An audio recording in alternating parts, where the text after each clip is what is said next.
So the questions have been narrowing down the more the workshop's been going on. We had a conversation about a little bit over a year ago, where you said to me this was a time of clarification. I think the first one I've already got. I've been developing a business that was made possible by my partner who's with Jerry right now. And oh, well, then you have a really good business partner because they're tireless. Yeah. Yeah. And they have access to everything that matters. Yes. So what that gets to is the closer I get to the business, I had budget for the business, I had my living money, and I had money that was invested.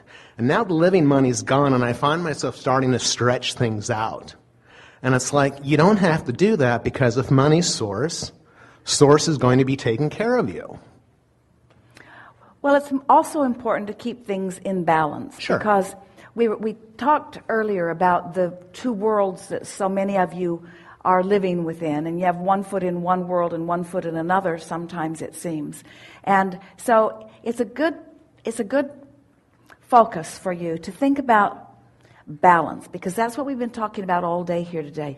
In and out, in and out. So source is always flowing clarity to you, and as you find something interesting to ponder, then that's sort of like in and out, in and out. A source is always flowing abundance to you, and as you find something to flow it to, then in and out, in and out. But with everything that you are trying to find balance in, it's as important that you don't flow out more than is flowing in. We had some conversations like that, a little imbalance that people are feeling when they're desiring more than they're allowing. And so we don't think it's a good idea. We don't think that any of you are practiced enough, really, at accepting the abundance of the universe to just begin to spend wildly or well, except for that one who was spending wildly. In other words, it's a good idea to spend as it is coming in, not more than is coming in. And so, now, but we talked earlier about you're not going to flip that, you're not going to make that pivot instantly, but you can make the emotional pivot. So let's find a way of saying that in a way that will really soothe you. Because soothing is what alignment is all about. So you begin, we'll listen, we'll help you to fine-tune, and we'll insert where we think it's beneficial. It's a big topic for a lot of people. Begin. Just start talking with an intention of speaking generally enough that you find solid footing to feel prosperity around. Well, I know where I come from, which means I know that all the people that I've known in my past have contributed to where I stand now. And that now is now and now and now, and it just keeps going. I know where I'm going because Renee with Jerry is there behind me, supporting me the whole way through. I know, and I also about 3 or 4 years ago, because I have all these desires, and it's like, dude, maybe just pick 3 or 4 of them right now. And pick the one that's obvious to you, that's always been showing up to you in terms of a meditation. Can you feel how we got a little sidetracked here? Just a little? In other words, all of that good, but focus more specifically on the subject at hand in a way that soothes you.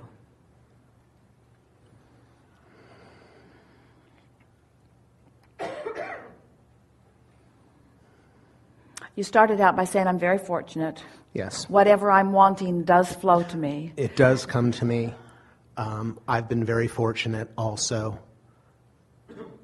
Things have always been taken care of for me. I have the opportunity now to... There isn't anything that I need to do right now. There isn't anything that I need to do right now. My work right now is to accomplish a feeling. My work right now is to accomplish a feeling of balance and prosperity.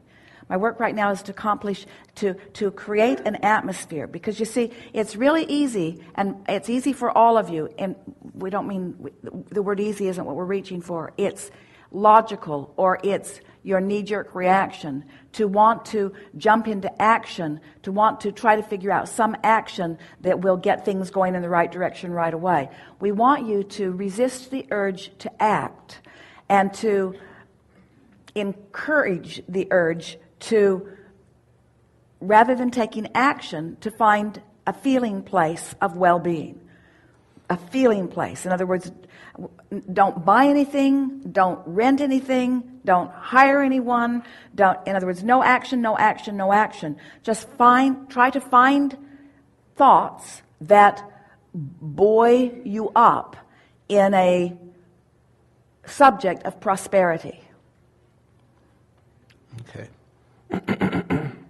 Easier said than done, and it takes a little bit of practice. But once you find it, then it's easy to sustain it.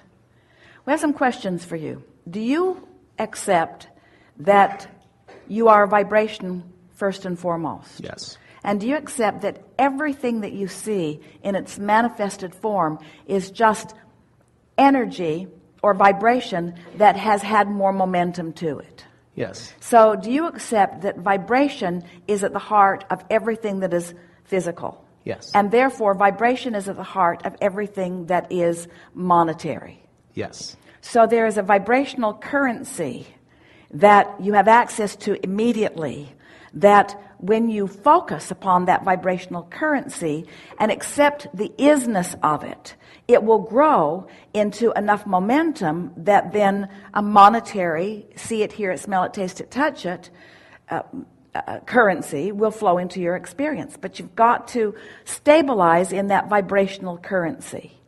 And it's a rare person who really does that, because most of you are so quick to jump into action. But at the point that you're at, and with all of the assistance that you have otherwise, if you could just stabilize there, it's our promise to you, the currency will flow into your experience in a way that you will be able to see it. It will be tangible to you.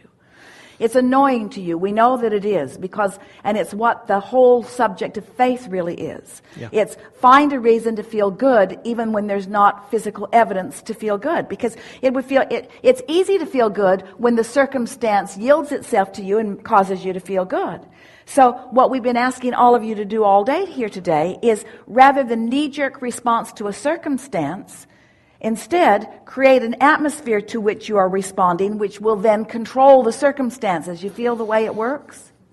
Yeah. So that means feel good now. So you started to tell a little story about how you had a nest egg, and there is investment, and there is potential money. And in that story, as you were telling that story, did that shore up your sense of well-being, or was that a little bit of eroding your sense of well-being? It shored it up. So tell us more of that then. Well, when I was sitting in that realization that it's that thing, you've heard it many, many times before, but that money is source also. And it's like, oh, I can take a breath. I can feel relief. The past 3 years with my partner, who's with Jerry, one of the things I've been consciously doing is living a life at a nice frequency where I'm able to do things that feel good, but I'm not overextending. I'm not throwing my money away radically. And it's been really nice to be there. It's just been really, really nice to be there. So does it follow that that state of being that has been feeling really, really nice has put you in a good vibrational place? Yes. In a place that is logically going to allow things to begin flowing. So what is increasing the urgency that you feel here? Like I said, the living expenses, they're no more. And I have my investments, and I have the business. And I'm going to be able to draw from here to invest here. And I'm going to be doing that slowly. All right. So as you acknowledge that exists, Jerry had a friend years ago who presented to him the analogy that if you've pulled the sled far enough up the hill, that then you can have a nice long ride down. And when Jerry explained that to Esther, she thought, well, that makes sense. And when Jerry explained that to us, we said, that analogy doesn't serve you, because it makes it sound like you effort before you can relax, and that really isn't the way the universe works.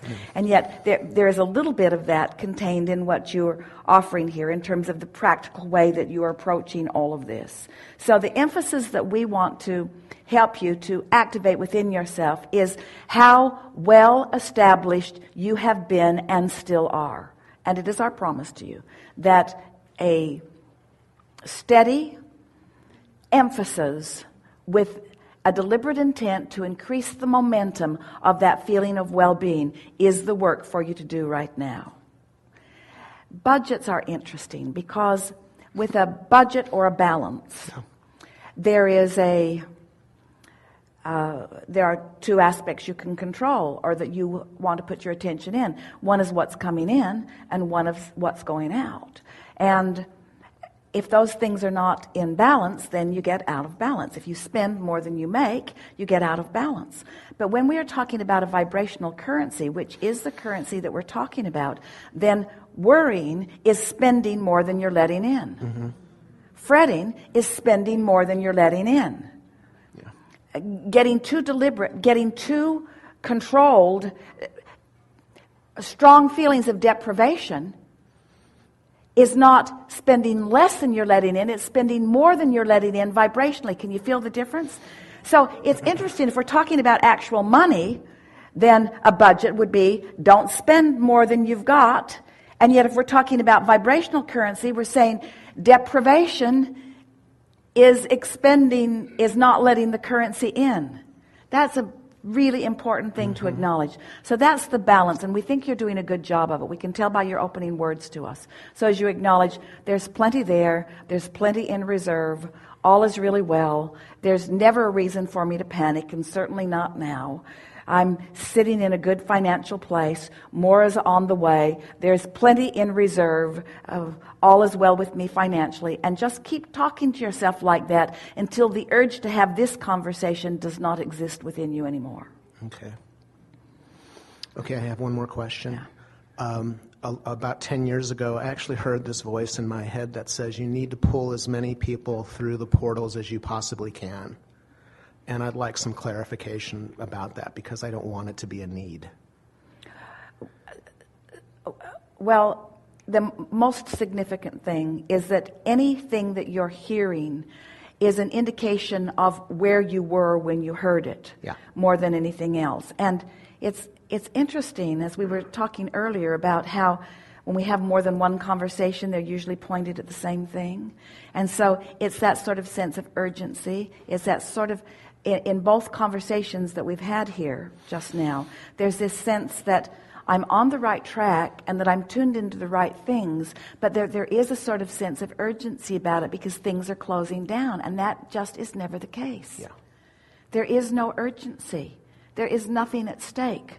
Well-being is dominant. You are the one placing the conditions that put you in that feeling of shortedness about both money and portals. Mm-hmm. Okay. You say. Mm-hmm. I'm good. Yeah, you are. Thank you.